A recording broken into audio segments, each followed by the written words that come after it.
और भगवान ने देखो राजा बलि से भगवान ने क्या कहा कि कुछ मांग लो।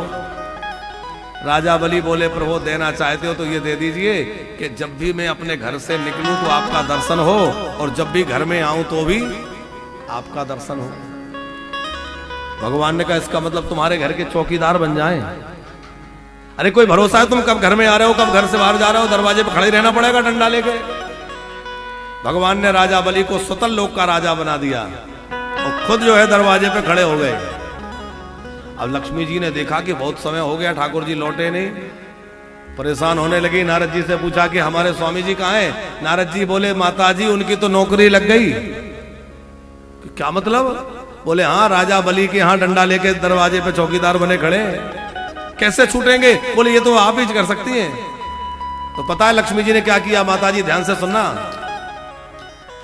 लक्ष्मी जी जो है एक सुंदर स्त्री का रूप बना के गई और जहां से राजा बलि निकल रहा था रास्ते में बैठ के रोने लगी। बलि दयालु तो था ही, पूछा देवी क्यों रो रही हो, कौन हो? बोले देखो आज राखी का त्योहार है, रक्षाबंधन का दिन है, सारी बहनें अपने अपने भाइयों की कलाई पे राखी बांध रही, मेरे कोई भाई नहीं है, किसको राखी बांधूं? राजा बलि बोला इतनी सी बात के लिए रो रही हो? अरे तुम्हारे भाई नहीं है, मुझे भाई बना लो, मुझे राखी बांध दो। अब बोले ये बात तो बहुत बढ़िया है। और लक्ष्मी जी ने तुरंत राखी निकाली और तुरंत राजा बलि की कलाई पर राखी बांधी। और राखी बांधने के बाद राजा बलि बोला कि बहन कुछ मांग लो। अच्छा वो आदत गई नहीं, कुछ मांग लो।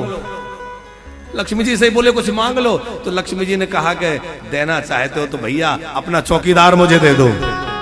अरे बोले चौकीदार मांग रही है, कौन है? ध्यान लगा के दिखा रहे, ये तो माता जी लक्ष्मी जी हैं। पर हम आपसे एक बात पूछते हैं नन्ना जी,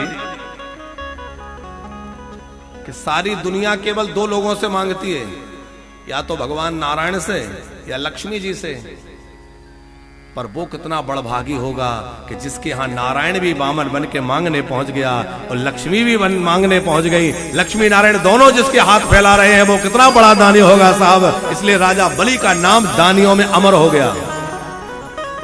और आज भी जब कोई बहुत बड़ा दान करता है तो उसको कहते हैं राजा बलि जैसा दान। इसीलिए एक शब्द हमारे यहां प्रचलित हो गया, बलिदान।